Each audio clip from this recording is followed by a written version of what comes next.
Make sure to stick around. The question on the video, guys, what do you think of the releases that are happening in WWE? What is your personal opinions from them? I was trying to record this commentary yesterday with Trent and Beretta, and I kept getting calls and it kept getting interrupted, so I waited till this morning, and another story popped up on Wrestling Inc. PW Insider. It seems like Billy Gunn, who was hired to, train at developmental, is now the head trainer in Bill DeMott, a guy who's been training for quite a while and, was on Tough Enough as a head trainer and who was the head trainer at NXT, has somewhat been released. There's no confirmed reports on this, but it looks like Billy Gunn has taken over. So Bill DeMott's gone. Trent Beretta was released from WWE. And, I like Trent Beretta when he was with Kalen Croft, the Dude Busters. I think they had a hell of a lot of potential. But at the same point, here's my thought on this. You have a lot of guys that have pure wrestling skill. And, guys like CM Punk, Daniel Bryan, Dean Ambrose, Tyler Black, or Seth Rollins, they're finally getting that spotlight. And, they are being booked pretty well because of their awesome gimmicks.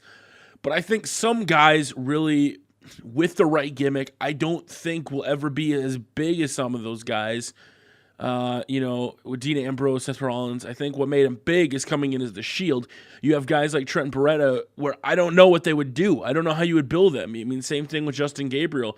He's been around and he gets a little bit of a pop, but other than that, he doesn't get too much of a pop. So what's going to happen in the WWE now with, the shakeups are starting? You have guys coming up from NXT. Obviously, the guys that are been around are probably going to get released. I mean, look at who you have. Tyson Kidd is now out 10 to 12 months. Will he be around? People say they're not going to release Tyson Kidd. He's a workhorse. I agree. I love Tyson Kidd. But he's one of those guys, once again, when he was with David Hart Smith, and it was the Hart Dynasty, as a tag team division, they were pushed. They were champions. By himself, he's one hell of a wrestler. He's a great superstar. But it's kind of hard to book him, especially if you want to get him in main events or as a big draw.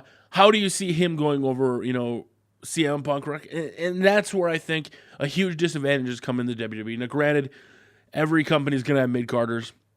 Nothing wrong with being a mid-carder.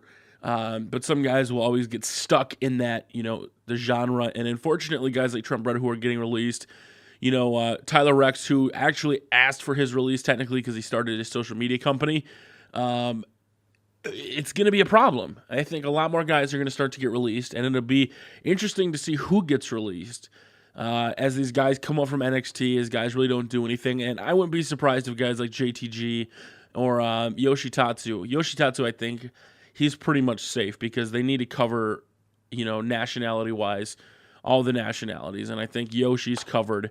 I don't think Sakamoto's going to be taking over the Pacific Rim anytime soon. So I just want to know what you guys think about the releases coming up. There's going to be more. Now that Linda's not running, they really have nothing to hold back on releases. And I wholeheartedly expect, releases. But at the same time, WWE is hiring more people. Rumors about El Generico, and then a couple sites said El Generico wasn't hired, but he is being tested by WWE to make sure he's physically fit and all that stuff. So it looks like they're signing more people, and they're releasing people they really haven't been able to use. So let me know in the comment section below, what do you think about all the changes at WWE? Are more to come? I want to know. Hit that like button and follow me on Facebook and Twitter. Peace.